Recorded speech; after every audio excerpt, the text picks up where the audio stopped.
We'll see what happens next. So welcome.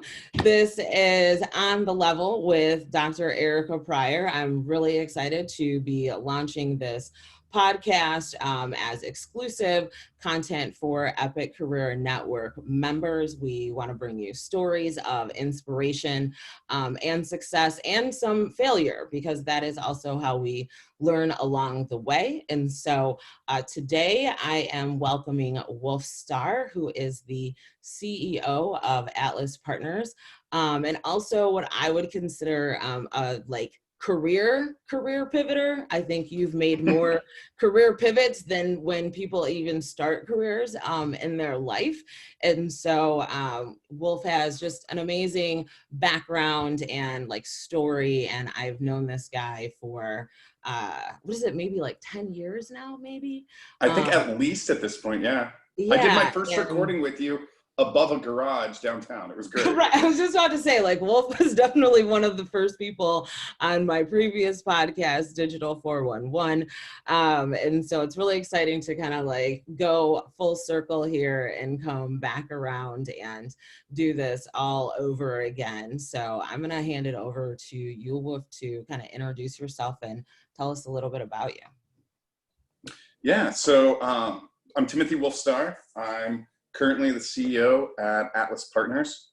We are an organization which connects the dots to make sure that Columbus is represented and the Midwest is represented internationally. And then also we focus on creating opportunities for underserved communities to be able to be strengthened through growing businesses and through venture dollars. Nice. So I want you to tell us how you got there, but it's a very long and windy road. So kind of start at the beginning, because you have such a interesting starting point and an ending point. And one of the things that I think is really important to know when it comes to kind of career pivots is that they're challenging and they don't always work. And so kind of let's dig in there for you. How did you end up the CEO of Atlas Partners? Yeah, so to do the way back, I was into Boy Scouts when I was very young. Rose the ranks quickly, and that led to an internship in New York, which I had in my teenage years. Decided that I would come back to Columbus to have a traditional senior year in high school. So came back, did that, got involved with politics because I was sitting in study hall a lot, and got an internship at Nationwide downtown, as so many of us have worked at Nationwide here in Central Ohio. After the school board campaign, which I did quite well for an independent person, but luckily did not win, because then I would have lost 4 years of my life in the efforts to do what I wanted to do. I learned how to do it in different ways, but we'll come back to that. But after that, I decided I didn't want to stay in corporate America. It wasn't the right path for me. So I started working to hang Christmas lights with some of my friends. It was a very small company. We had 2 trucks at the time. And essentially, I was afraid of heights, and I realized that was a good way to get over it. So started hanging Christmas lights, became really good friends with the owner of the company. He hired me on to run his summer business, which was just an asphalt seal coating company. We essentially painted the ground black and fixed holes in the ground. But then over the course of the next 6 years, we grew that small company to dozens of trucks. We purchased our manufacturing plant. We got into paving. We got into concrete. My passion was always the Christmas lights, because I felt like Robin Hood taking my inner city friends up to the burbs. We'd hang Christmas lights. They'd walk out making $40, $50 an hour and having fun with it. And it all grew and grew and grew. We bought a bar. We did all kinds of silly stuff. But at the end of the day, my business partners were about 10 years older than me, and I was in charge of marketing and sales. And I wanted us to grow. I wanted us to become international, like the asphalt kings of America. Biggest one ever, right? Exactly. And they were like, we'd like to see our kids, which is something I can totally understand now. But at the ripe old age of 25, that was a little bit lost on me. So I stepped away, sold my interest out. I'm proud to say those companies are still doing amazing. The Light Before Christmas, Americo's, Starr, all these brands have continued to do what they do, but it wasn't the right path for me. So I had to do my pivot. And then my pivot led me to what I thought was an angel investment network, where we were growing companies and we were making investments, but it wasn't the kind of stuff I was passionate about. And I realized quickly that throwing money at a company can often be just as bad as not, because they get the money, they don't have to work so hard. It's not the case for everyone. It was the case for a few of ours. And it really led me to understand that the connections and the relationships and the partnerships and everything that you do are what companies really need. So I started a group called the Small Business Beanstalk.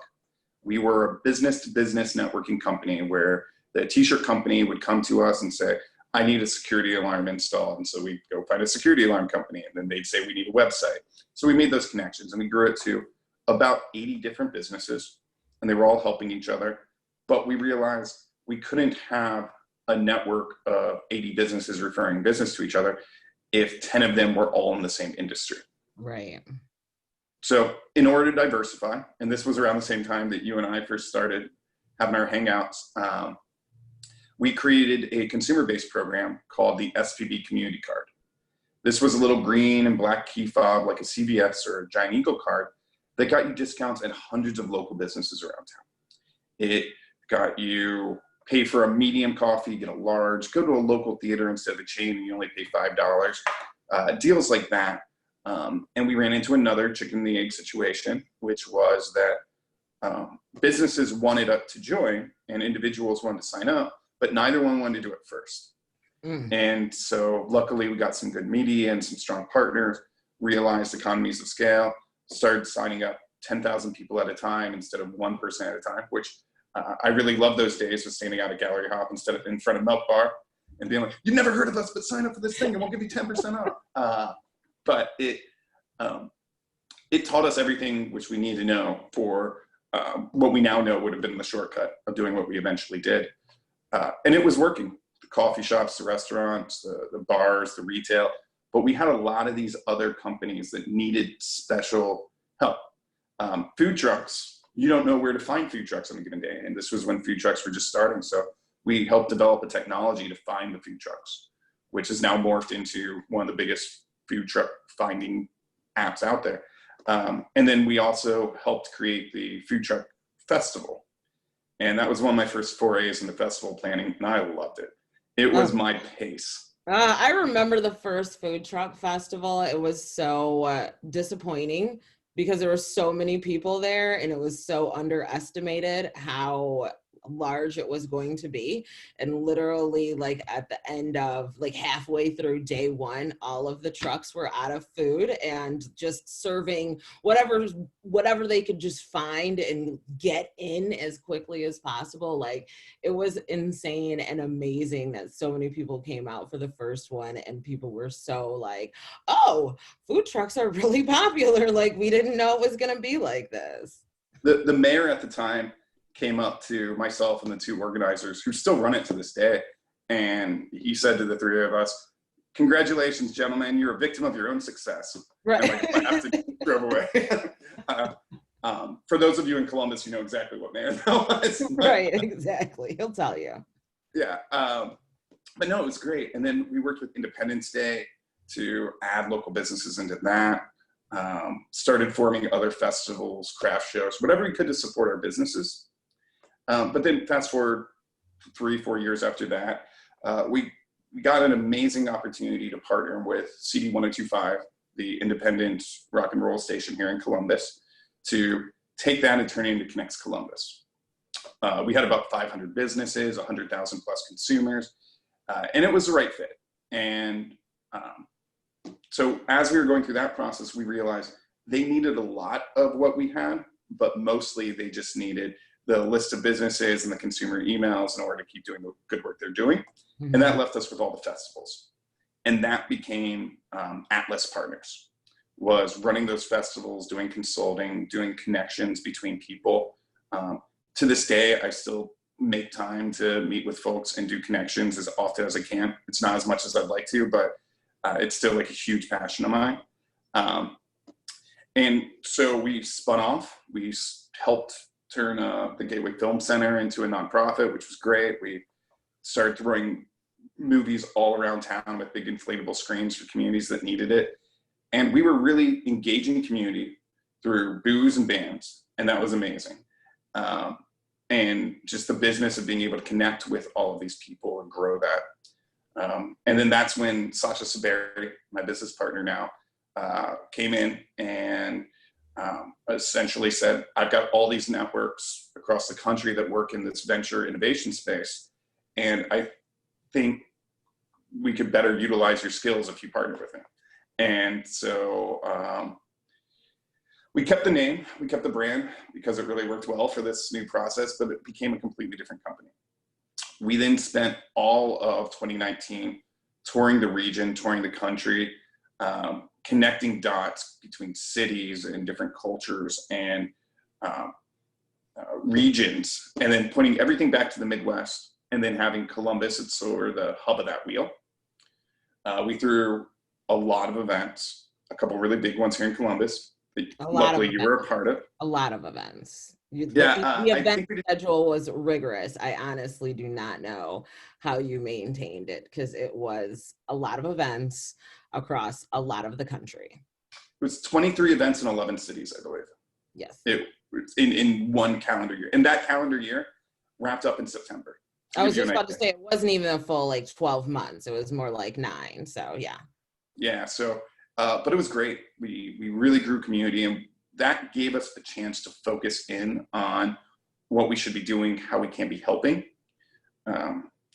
And then we spent from September until January reestablishing what the company is. And we broke into 3 buckets. The first one is Atlas Ambassadors, which are all of our programs. This year, we only did 3 events, but we are sending people to virtual events in all those other cities. So rather than us throw a big event in Detroit and Pittsburgh and Indy, we're finding out what events are happening there and then just sending our network to them. Mm-hmm. The second one is Atlas Investments. That's the arm that I work with most closely, which puts together funds for underserved communities. Most notably, the Pride Fund is going so well. Happy Pride Month, everyone. Where we sat down, we looked at what communities could benefit the most from having this tool.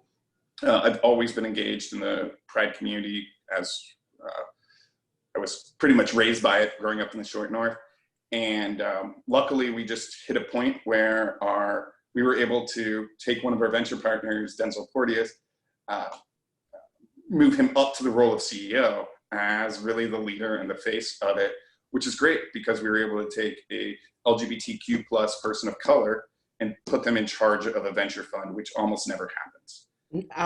Almost never happens unless you have created your own venture fund. So, I mean, that is really huge because the venture community, if people aren't familiar with it, is so very small and so very tight knit and so very white and male. So it is very challenging to find those positions and then to actually score them and be in a very highly visible space and have not built it himself. So that's like amazing. So I was really excited to see that announcement come out.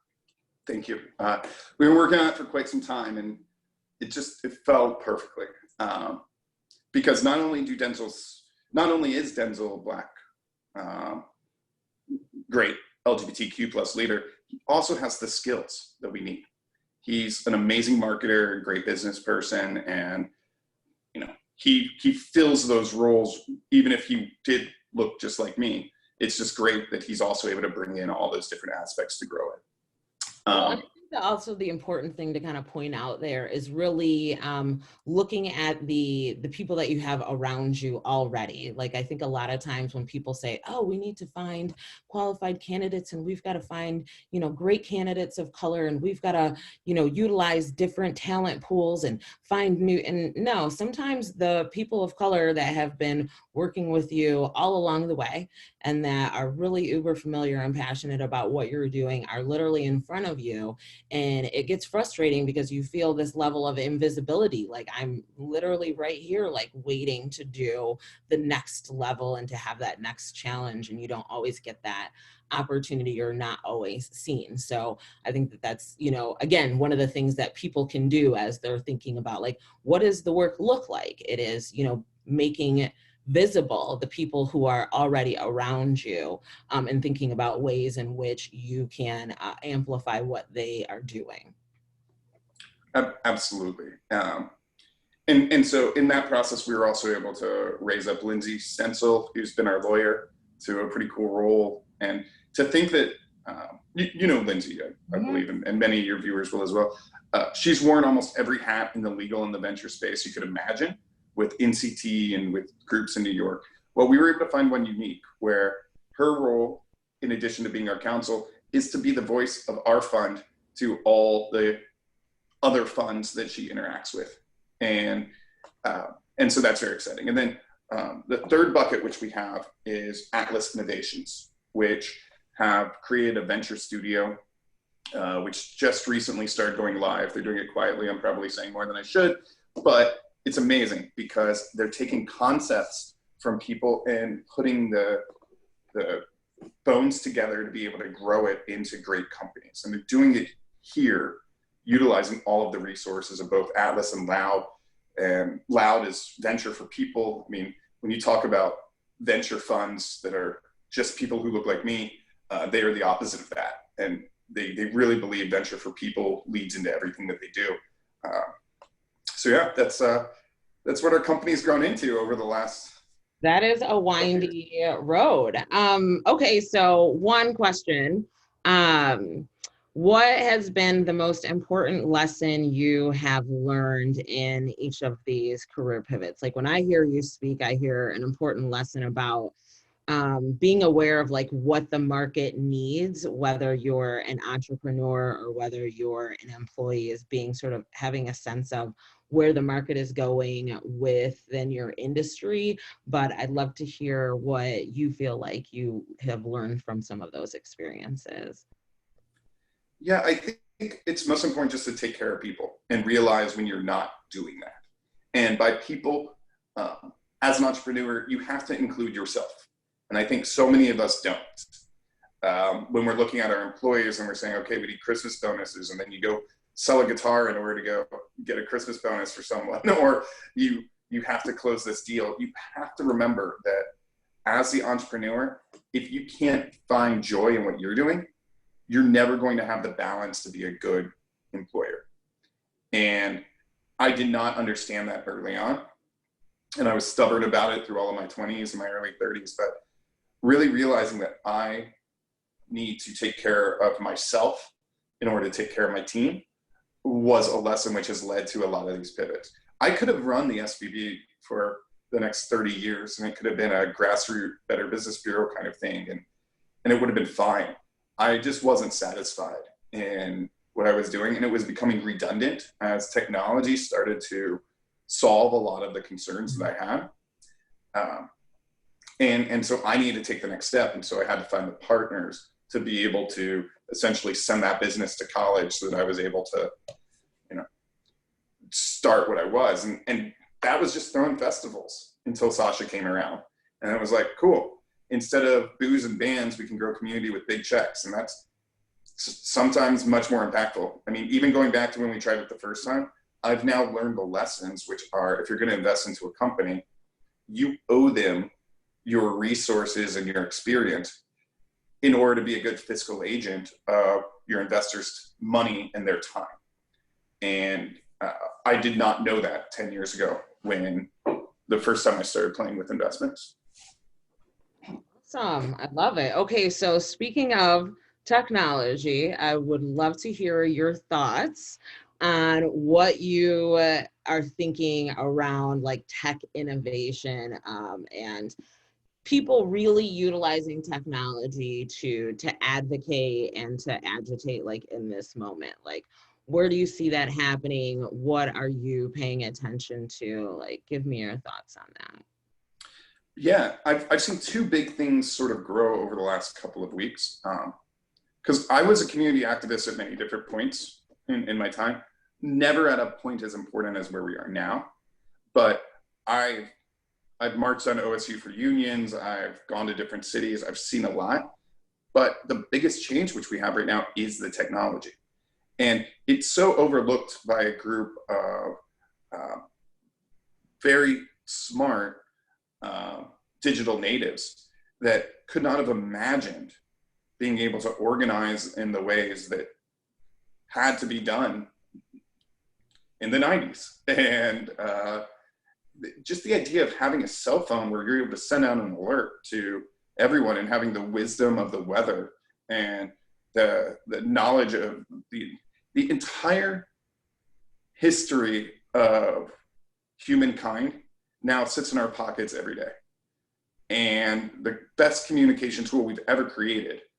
I mean, the biggest problem we have with it is our batteries die.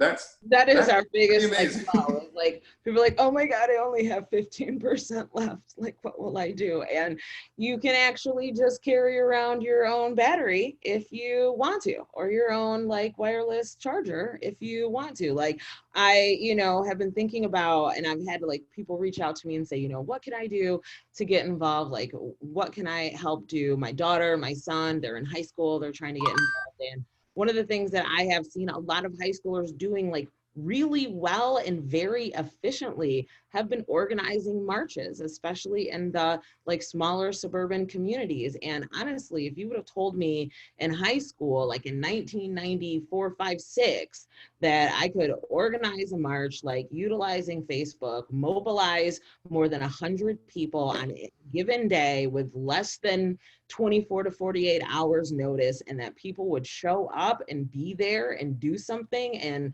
there could be news coverage about it as well. Like, you would have blown my mind that that was something that I could like do and achieve. So I really just appreciate, like, as you said, for digital natives and for young people who are like trying to figure out how to get involved, that they really have access to be able to do that. And it is by virtue of technology. And we've seen, just the importance of understanding the gaps in and around like access to broadband as it relates to education and as it relates to just the ability to file unemployment and some of these other issues. So I think we are now seeing, those technology disparities being amplified in a way that hopefully there will be, relief and action that comes for those communities that aren't able to access technology, because it does then impact your ability to agitate and to demonstrate and to have your voice be heard. It also creates a voice. 15, 20 years ago, the only groups with a voice were the ones who could afford to have that access, to have the towers, to have everything. And I do think the media is doing a pretty good job with this current moment. But I'm getting more of my information from the frontline teams that are out there filming every day. This is my personal experience. And I think that the history will look back at this as a very pivotal moment where voices were able to be heard. And I think that's what's helping to make some of these gigantic changes, which have happened over the last week when they realized that the voice wouldn't slow down without that compromise. Absolutely. Absolutely. Well, this has been a fantastic discussion. I honestly have learned, again, some things about you that I did not know. Like every time I hear the story, I feel like there's just so many layers that one gets to reveal. So thank you so much for joining us, Wolf. I really appreciate it. If people have questions for you, what's the best way to reach out to you? Probably through LinkedIn at this moment. Just because that's a tool that I'm continuing to learn how to utilize, so it's got my attention. So when something comes through on LinkedIn, as I'm learning it, I'm able to follow it. You could go to atlaspartners.us, but it's one of like the worst websites you could imagine because it's very basic because of legal regulations and whatnot. But definitely, I'd love to connect with your audience on social media and learn ways where I can help them connect the dots.